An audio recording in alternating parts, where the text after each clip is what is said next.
কাল ময়মনসিংহে যাবেন প্রধানমন্ত্রী। উদ্বোধন করবেন নজরুল জন্মজয়ন্তী ও খাল খনন উৎসবের আমেজ জেলা জুড়ে।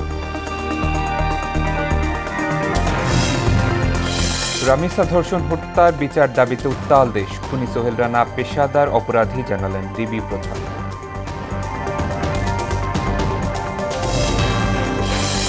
হামে 24 ঘন্টায় আরও 11 শিশুর মৃত্যু। বজ্রপাতে মৌলভীবাজারে প্রাণহানি 2।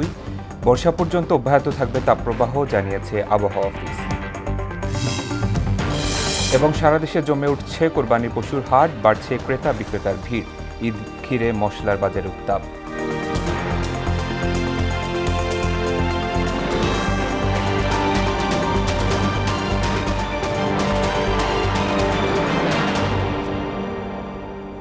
আসসালামু আলাইকুম, মোহনা সংবাদে সবাইকে স্বাগত। এতক্ষণ শুনছিলেন শিরোনাম, পুরো সংবাদ জুড়ে সঙ্গে আছি শেখ সাব্বির হোসেন। কাল ময়মনসিংহে ত্রিশালে যাবেন প্রধানমন্ত্রী। উদ্বোধন করবেন 3 দিনের নজরুল জন্মজয়ন্তী উৎসবের। এর পাশাপাশি অংশ নেবেন খাল খনন কর্মসূচিতেও।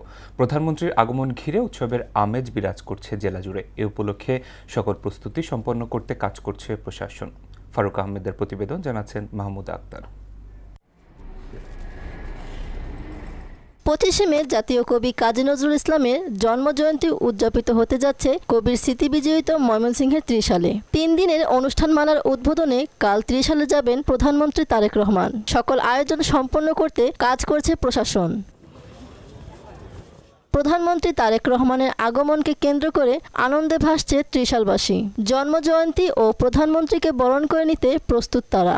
এই অঞ্চলে ত্রিশালের জন্য একটা বিমানবন্দর স্থাপন হয় এবং দীর্ঘদিন যাবত ত্রিশালবাসী আরেকটা প্রত্যাশা ছিল যে ময়মনসিংহ মেডিকেলে প্রচুর রোগীর সমাগম হয়, সেই ইয়াটাকে কমানোর জন্য ত্রিশালের জন্য একটা মেডিকেল কলেজ ও হাসপাতাল স্থাপন করা হয়। প্রথমে ত্রিশালের বৈলরে প্রয়াত রাষ্ট্রপতি জিয়াউর রহমানের খননকৃত খালের পুনঃখনন কাজের উদ্বোধন করবেন সরকার প্রধান। প্রধানমন্ত্রীর আগমন উপলক্ষে ইতোমধ্যেই মাঠ মঞ্চ সাজসজ্জার শেষের দিকে বলে জানালেন জেলা প্রশাসক। আমাদের পুলিশ বিভিন্ন আমার বিশ্বাস পুলিশ বাহিনী এটা নিরাপত্তা চাদরে ঢেকে ফেলবে। জেলা পুলিশ তারা এই কবির নামে মেডিকেল কলেজ, বিমানবন্দর, সরকারি মহিলা ডিগ্রি কলেজ সহ বিভিন্ন প্রতিষ্ঠান নির্মাণ করার দাবি স্থানীয়দের। মাহমুদা আক্তার, মোহনা সংবাদ। রামিসা ধর্ষণ ও হত্যার প্রতিবাদে ফুঁসে উঠেছে দেশ। মিরপুর 10-এ দুপুরে সড়ক অবরোধ করে বিক্ষুব্ধ জনতা। বন্ধ হয়ে যায় যান চলাচল। বিক্ষোভকারীরা বলছেন, ধর্ষণের বিচার না হওয়ায় রামিসার মতো ঘটনা বারবার ঘটছে। 1 সপ্তাহের মধ্যে দৃষ্টান্তমূলক বিচারের দাবিও জানান তারা। এদিকে বায়তুল মোকাররম সহ রাজধানীর বিভিন্ন এলাকায় বিক্ষোভ ও মানববন্ধন করেছে বিভিন্ন সংগঠন। বিজন কুমারকে সঙ্গে নিয়ে এমদাদুল হক খানের প্রতিবেদন। ফাঁসির আলা দাদা দিতে বলেন, খুব কষ্ট যে 4টা টুকরা একটা মেয়েকে কিভাবে করে তারা। এভাবেই কান্নায় ভেঙে পড়ে নিজের কন্যা সন্তানের নিরাপত্তা নিয়ে উদ্বিগ্ন একজন বাবা। বাচ্চা কিভাবে দর্শন করে তারা, দর্শন করে কাটে। এটা কি বলেন বাংলাদেশের মানুষের মধ্যে পড়ে এগুলা? এমন বাবার মতো সন্তানকে নিয়ে দুশ্চিন্তায় দেশের সকল অভিভাবকরা। তাই তো নিজের সন্তানের নিরাপত্তায় রামিসা হত্যার প্রতিবাদে রাজপথে হাজারো বাবা মা। সঙ্গে এসেছে তরুণ প্রজন্ম সহ রামিসার বয়সী শিশুরাও। বিচারের দাবি ছিল শিশুদের মুখেও। রামিসার হত্যার খুনিকে আমরা ফাঁসি চাই। বাত জুমা মিরপুরে অবরোধ করে বিক্ষোভকারীরা। এতে মিরপুরে বন্ধ হয়ে যায় যান চলাচল। তাদের গগন বিদারী স্লোগানে উত্তাল গোটা এলাকা। বিচারহীনতার সংস্কৃতি নিয়ে ক্ষোভ জানান বিক্ষুব্ধরা। রামিসার হত্যাকারীর বিচারে সময়ক্ষেপণ চান না তারা। আলটিমেটাম দেন 24 ঘন্টার। রামিসার মতো একটা ছোট মানুষ এমন নৃশংসভাবে হত্যা, মানে আমি কিছু যেদিন থেকে হত্যা হয়েছে সেদিন থেকে আমি আসলে ঠিকমতো খাওয়া দাওয়া করতে পারতেছি না, ঘুমাতে পারতেছি না। তদন্ত করার পরে একটা লোক যখন স্বীকার করেছে যে ভাই আমি দর্শন করছি, আমি এইভাবে করছি, এইরকম একটা লোককে আবার ডিএনএ টেস্ট কেন করা লাগবে? মানে আছে কোনো? এটা মজা না? আমাদের সাথে ভাই সরকার মজা করেন না। 3-4 টুকরা করছে, কল্লা কাটছে, হাতটা 2 খণ্ড করছে। ওরে আমরা চাই ওরে আইনা দিয়ে আমরা খণ্ড খণ্ড করি। জনগণের একটা দাবি, রামিসাকে যে হত্যা করেছে তার প্রসিডিওরগুলো, আইনি প্রসিডিওর দ্রুত শেষ করে তাকে সর্বোচ্চ শাস্তির আওতায় আনা হোক। এদিকে বাদ জুমা বাইতুল মোকাররম জাতীয় মসজিদে মুসল্লিদের ব্যানারে বিক্ষোভ মিছিল বের করা হয়। এতে অংশ নেন শতাধিক মুসল্লি। রাষ্ট্র বিচারের নামে প্রতিনিয়ত জনগণকে ধোঁকা দিচ্ছে বলে অভিযোগ করেন তারা। দাবি তোলেন রামিসার হত্যাকারীদের জনসম্মুখে ফাঁসি দেয়ার। এটা শুধুমাত্র রামিসার একটা ঘটনা না, এটা আসলে আমাদের সমাজের একটা সাধারণ চিত্রে পরিণত হয়েছে। একটা শিশুকে দেখে আমাদের আনন্দিত হওয়ার কথা, উৎফুল্লিত হওয়ার কথা, মমতা ভরে তাদেরকে আদর দেওয়ার কথা, সেখানে তারা হয়ে উঠেছে আমাদের সমাজের লালসার বস্তু। রাজধানী ছাড়াও দেশের বিভিন্ন এলাকায় রামিসা দর্শনপূর্বক হত্যার প্রতিবাদে বিক্ষোভ করেছেন বিভিন্ন শ্রেণী পেশার মানুষ। এমদাদুল হক খান, মোহনা সংবাদ, ঢাকা। পল্লবীতে রামিসা হত্যাকারী সোহেল রানা একজন পেশাদার অপরাধী বলে জানিয়েছেন ঢাকা মহানগর ডিবি প্রধান শফিকুল ইসলাম। তিনি বলেন, তার বিরুদ্ধে একাধিক মামলা রয়েছে। সকালে ডিএমপির মিডিয়া সেন্টারে আয়োজিত এক সংবাদ সম্মেলনে একথা বলেন তিনি। এ সময় সরকারি কর্মকর্তাদের পদায়ন ও বদলির নামে প্রতারণার অভিযোগে চক্রের 2 সদস্য গ্রেফতারের তথ্য জানান ডিবি প্রধান। তাদের হোয়াটসঅ্যাপে মেসেজ বিশ্লেষণ করে ভয়াবহ তথ্য পাওয়া গেছে। চক্রটি দীর্ঘদিন ধরে প্রতারণার মাধ্যমে কোটি কোটি টাকা হাতিয়ে নিচ্ছিল বলে জানান ডিবি প্রধান। জনৈক ব্যক্তি একাধিক হোয়াটসঅ্যাপ নাম্বার ব্যবহার করে কখনো নিজেকে স্বরাষ্ট্র মন্ত্রণালয়ের একজন ঊর্ধ্বতন কর্মকর্তা, আবার কখনো নিজেকে ক্ষমতাবান রাজনৈতিক ব্যক্তিত্ব অথবা প্রশাসনিক রাজনৈতিক ব্যক্তির নিকট আত্মীয় পরিচয় প্রদান করে। যে তার প্রতিক্রিয়া খুব একটা ভালো না, তার অতীত কর্মকাণ্ড খুব একটা ভালো না, এটা আমরা সাধারণভাবে জিজ্ঞাসাবাদে জানতে পারছি। গেল 24 ঘন্টায় সারা দেশে হামওয়ের উপসর্গে 11 শিশুর মৃত্যু হয়েছে। একই সময় নতুন করে 1315 জনের শরীরে হামের উপসর্গ পাওয়া গেছে। স্বাস্থ্য অধিদপ্তরের নিয়মিত প্রতিবেদনে এসব তথ্য জানানো হয়। গেল 15 মার্চ থেকে এখন পর্যন্ত হাসপাতালে ভর্তি হয়েছে 47,511 শিশু। এ সময় হামের উপসর্গে মারা গেছে 414 জন, আর নিশ্চিত হামের মৃত্যু হয়েছে 85 জনের। সব মিলিয়ে দেশে হামওয়ের উপসর্গে মৃত্যুর সংখ্যা দাঁড়িয়েছে 499 জন। দেশের 4 জেলার উপর দিয়ে বয়ে যাচ্ছে মৃদু তাপপ্রবাহ। বর্ষা শুরুর আগ পর্যন্তই তাপপ্রবাহ থাকবে বলে জানিয়েছে আবহাওয়া অধিদপ্তর। কয়েক জেলায় তাপ প্রবাহ চললেও দেশের উত্তর ও উত্তর পূর্বাঞ্চলের বেশ কয়েকটি জেলায় বজ্রসহ বৃষ্টি অব্যাহত রয়েছে। দিনেও রাতে তাপমাত্রা পার্থক্য কমে যাওয়ায় ভ্যাপসা গরমের অনুভূতি বেশি হচ্ছে। এদিকে মৌলভীবাজারের রাজনগর ও কমলগঞ্জ উপজেলায় বজ্রপাতে 2 জনের মৃত্যু হয়েছে। শুক্রবার দুপুরের সময় বজ্রপাতে মৃত্যুর ঘটনা ঘটে। কোরবানির ঈদ সামনে রেখে এখনও জমে ওঠেনি রাজধানী পশুর হাট। ক্রেতা সমাগম খুব একটা নেই। এর মধ্যে যারাই আসছেন পশুর দাম বেশি বলে জানান তারা। আর বিক্রেতারা বলছেন গরুর সরবরাহ বাড়বে এবং 2-1 দিনের ভেতরে বেচাকেনা জমে উঠবে। রাজধানী গাবতলীর পশুর হাট ঘুরে এসে জানাচ্ছেন মুদাসির আলী। দরজায় কড়া নাড়ছে ঈদ উল আজহা, তবে এখনো যেন অনেকটাই ফাঁকা ঢাকার গাবতলীর কোরবানির পশুর হাট। এর মধ্যে যতগুলো এসেছে তাদের নিয়ে ক্রেতাদের জন্য অপেক্ষমান বিক্রেতারা। বড় গরুর দাম হাঁকাচ্ছেন 10 লাখের ওপরে এবং মাঝারি গরুও যেন লাখের নিচে নেই। দাম চাচ্ছি 15 লক্ষ টাকা। 15 লক্ষ টাকা। এখন আমার যে প্যান্ডেলের গরু আছে সেই গরুগুলো আপনার 15 থেকে 20 লাখ টাকার মধ্যে এই গরুগুলো এখানে আছে। তো আমরা কোনোটা 20 লাখ, কোনোটা 25 লাখ, কোনোটা 18 লাখ, এর ভিতরে আমাদের চাওয়া দাম। মাঝারি সাইজের গরুগুলো 4,50,000, 4,20,000, ঠিক আছে, আমরা এরকম চাই। ছাগলের দামও 20,000-এর নিচে নেই। ওরে আপনার 25, 26, 27, 28, 20 কেজি 24,000, 23,000 এরকম দামে বিক্রি হইতেছে। দাম যে এবারে একটু বেশি অভিযোগ করছেন কেউ কেউ, আবার অনেকে আশা করছেন ঈদ মৌসুম ঘনিয়ে এলে কমতে পারে দাম। গতবার থেকে এইবার কিন্তু দামটা একটু বেশি বেশি লাগতেছে। গরুর দাম জিজ্ঞেস ওই পাশে একটা 11 লাখ টাকা চাইছে, উনি অনেক দাম বেশি চাইতেছে। যেগুলা এর আগের বছর আমরা কিনছি 150 দিয়া, মানে 1,50,000 দিয়ে, এগুলা এখন চাচ্ছে 2 লাখ, 2,20,000 এরকম চাচ্ছে। ব্যাপারে বলতেছে অনেক কম, আর যারা ক্রেতা তারা আশেপাশে বলতেছে না এবার গরু অনেক দাম বেশি। শুক্রবার রাত থেকে পশুর সরবরাহ বাড়বে বলে জানালেন হাট তদারকি ও বিক্রেতারা। আজকে শুক্রবার বাজার, আজকে হয়তো কিছু আসতে পারে, এই আশায় আমরা রয়েছি। আমরা আশায় আছি ক্রেতাদের জন্য, আশায় আছি, এখন দেখা যাক আল্লাহ ভরসা কি করে। হাটে পশুদের স্বাস্থ্য দেখভালের জন্য চিকিৎসক নিয়োগেরও ব্যবস্থা রয়েছে। ঢাকায় যে 27টি হাটের অ্যালোকেট করা হয়েছে, বিভিন্ন ধরনের ভেটেরিনারি ডক্টর টিম আগামীকাল থেকে কার্যক্রম শুরু করবে ইনশাআল্লাহ। সবকিছু মিলিয়ে মোটামুটি প্রস্তুত গাবতলীর পশুর হাট। শেষ মুহূর্তে জমে উঠবে বেচাকেনা এমন আশা করছেন সংশ্লিষ্টরা। মুদাসির আলী, মোহনা সংবাদ, ঢাকা। এদিকে সাতক্ষীরা ও যশোরে লক্ষাধিক কোরবানির পশু প্রস্তুত রয়েছে। স্থানীয় চাহিদা মিটিয়েও এবার প্রায় 18,000 পশু উদ্বৃত্ত থাকবে। ভারতীয় গরু না আসায় বাজার পাওয়ার সম্ভাবনা থাকলেও উৎপাদন খরচ নিয়ে দুশ্চিন্তা কাটছে না খামারিদের। আব্দুল জলিল ও শিশির কুমার সরকারের প্রতিবেদন, জানাচ্ছেন ডলি বিনতে মনোয়ারা। সাতক্ষীরায় এবার লক্ষাধিক কোরবানির পশু প্রস্তুত করা হয়েছে। গত বছরের তুলনায় এবার পশুর উৎপাদন 2 থেকে 3% বেড়েছে, যা জেলার চাহিদার তুলনায় বেশি। ভারতীয় গরু প্রবেশ বন্ধ থাকায় ভালো দাম পাবেন এমন আশা খামারিদের। তবে পশু খাদ্যের দাম বেশি, তাই উৎপাদন খরচ বেশি। ফলে দাম আশানুরূপ না হলে লোকসানের মুখে পড়তে হবে এমন শঙ্কায়ও খামারিরা। গরুর বাজার কেমন হবে বলা যাচ্ছে না। ইন্ডিয়ান গরু আসলে তো একেবারে আমরা ক্ষতিগ্রস্তের মধ্যে চলে যাব। খাবারের দাম অনেক বেশি, গরুর দাম কম আর কিনতে অনেক দাম বেশি, খাদ্য খাবারের দাম বেশি। খামারিদের সব ধরনের পরামর্শ দিয়ে সহায়তা করছে প্রাণী সম্পদ অধিদপ্তর। এরই মধ্যে আমরা মেডিকেল টিম গঠন করেছি এবং তারা সেখানে কাজ শুরু করেছে এবং এটা ঈদের দিন পর্যন্ত চলবে ইনশাআল্লাহ।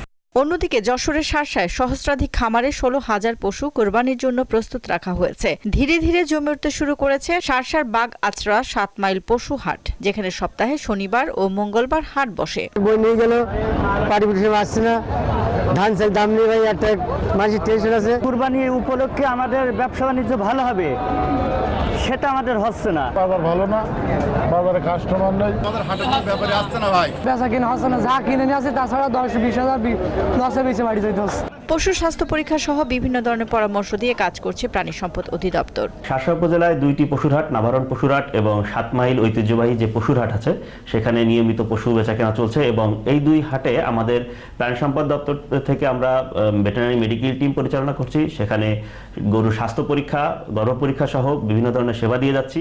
সব শঙ্কা কাটিয়ে খামারিরা লাভের মুখ দেখবে এমন প্রত্যাশা সবার। ডলি বিনতে মনোয়ারা, মোহনা সংবাদ। কোরবানির ঈদ ঘিরে ঊর্ধ্বমুখী মশলার বাজার, বিশেষ করে দাম বেড়েছে জিরা, এলাচ এবং লবঙ্গের। ঈদ ঘিরে প্রতিবছর 35% পর্যন্ত চাহিদা বেড়ে যায়। এর ফলে পাইকারি থেকে খুচরা পর্যন্ত পুরো বাজারে তৈরি হয় উত্তাপ। এদিকে স্বস্তি নেই মাছের বাজারেও। সরবরাহ সংকটের অজুহাতে বেড়েছে সব মাছের দাম। তবে কমেছে দীর্ঘদিন ধরে ঊর্ধ্বমুখী থাকা সবজির বাজার। স্বস্তি ফিরেছে গরিবের আমিষ, ডিম এবং মুরগির দামেও। বাজার ঘুরে আরও জানাচ্ছেন উষা ফেরদৌস। বাঙালির রসনা বিলাসে মশলা এক অবিচ্ছেদ্য অংশ।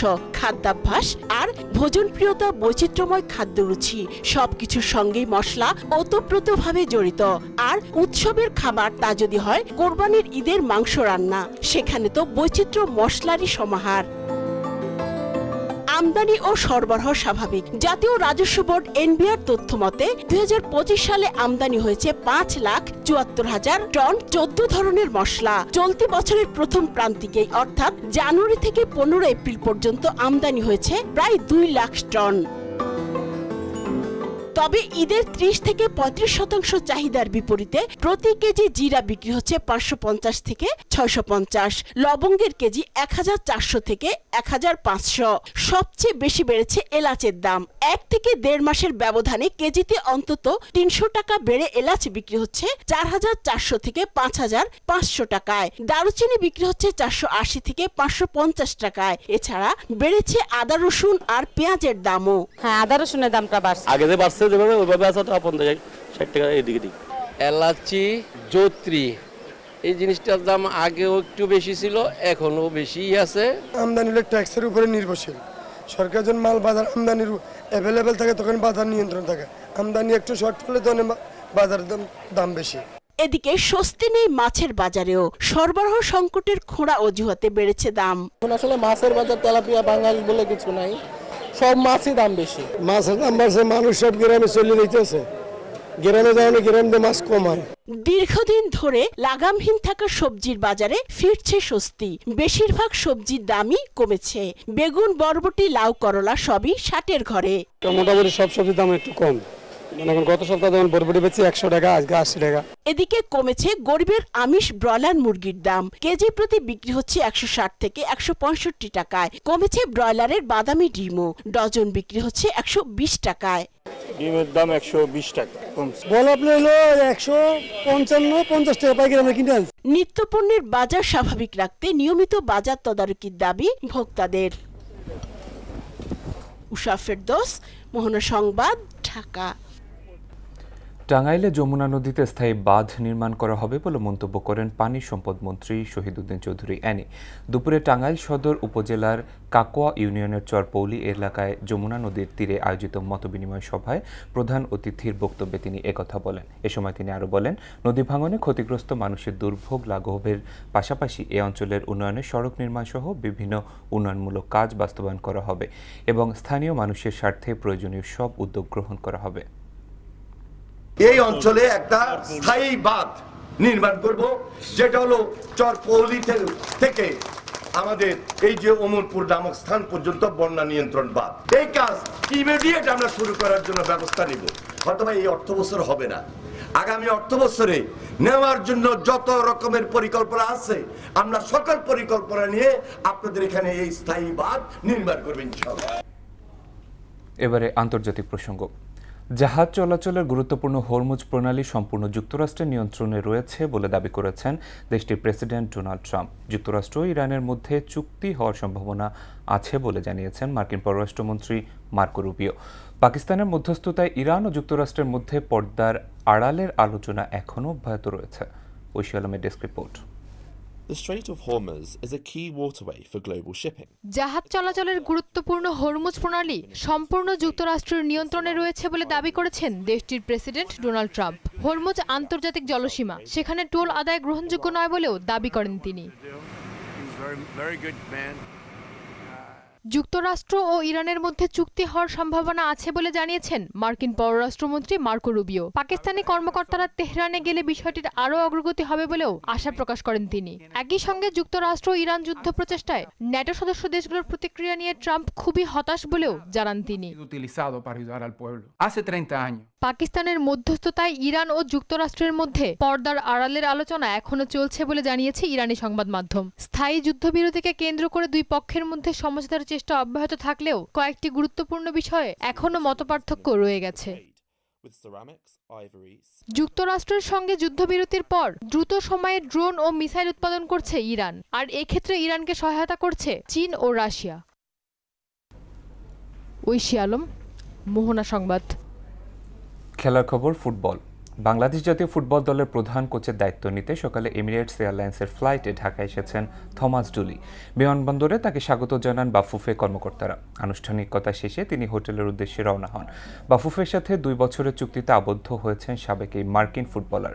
আগামী 5 জুন সান মেরিনোর বিপক্ষে বাংলাদেশের প্রীতি ম্যাচ দিয়ে তার নতুন মিশন শুরু হতে যাচ্ছে। রাজধানীর প্যান প্যাসিফিক সোনারগাঁও হোটেলে অনুষ্ঠিত হলো বিএসপিএ স্পোর্টস অ্যাওয়ার্ডে অনুষ্ঠানে বিভিন্ন ক্যাটাগরিতে সেরা ক্রীড়াবিদ, কোচ ও সংগঠকদের সম্মাননা দেওয়া হয়। বর্ষসেরা ফুটবলার হয়েছেন হামজা চৌধুরী ও ঋতুপর্ণা চাকমা, আর ক্রিকেটে নির্বাচিত হয়েছেন রিশাদ হোসেন ও কোচ পিটার বাটলার। এতে অংশ নেন জাতীয় ফুটবল দলের কোচ টমাস ডুলি এবং বাফুফের সভাপতি তাবিথ আওয়াল। অনুষ্ঠানে প্রধান অতিথি হিসেবে যুব ও ক্রীড়া প্রতিমন্ত্রী আমিনুল হক। এ সময় তিনি বলেন, সরকার খেলাধুলার উন্নয়নে কাজ করছে। স্পোর্টসের অ্যাওয়ার্ড যারা পাচ্ছেন তাদের প্রতি রইল অভিনন্দন, এবং যারা পাচ্ছেন না তাদের প্রতি অভিনন্দন রইল, কারণ আপনারা আজকে এখানে যারা নমিনেট হয়েছেন আপনারা সবাই যোগ্য, সবাই আমাদের কাছে বিজয়ী। আপনাদের সবার প্রতি রইল শুভকামনা। আমরা একটি গণতান্ত্রিক বাংলাদেশে আমাদের স্পোর্টসকে নিয়েও একটি গণতান্ত্রিক পরিবেশ আমরা তৈরি করতে চাই। আমি মনে করি আজকে আপনারা যারা এখানে বসে আছেন আপনাদের সকলের কাছে আমি সহযোগিতা চাই, এবং আমি আশা করি এই পথ চলায় আপনারা আমার পাশে থাকবেন। শেষ করব মোহনা সংবাদ, যাবার আগে শিরোনামগুলো আরও একবার।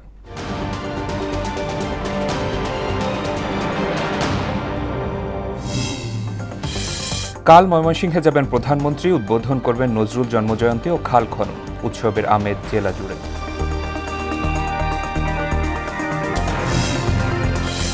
রামিসা ধর্ষণ হত্যার বিচারের দাবিতে উত্তাল দেশ। খুনি সোহেল রানা পেশাদার অপরাধী, জানালেন ডিবি প্রধান।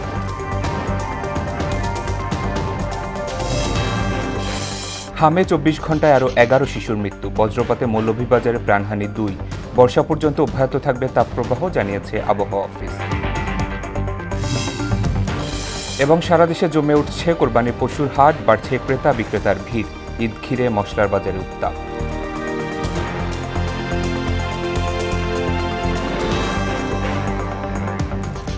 এই ছিল মোহনা সংবাদে। পরবর্তী সংবাদ রাত 12টায়। মোহনার সব শেষ খবর জানতে ভিজিট করুন www.mohana.tv। সংবাদ দেখতে পারেন ফেসবুক এবং ইউটিউবেও। এতক্ষণ সঙ্গে থাকার জন্য ধন্যবাদ সবাইকে।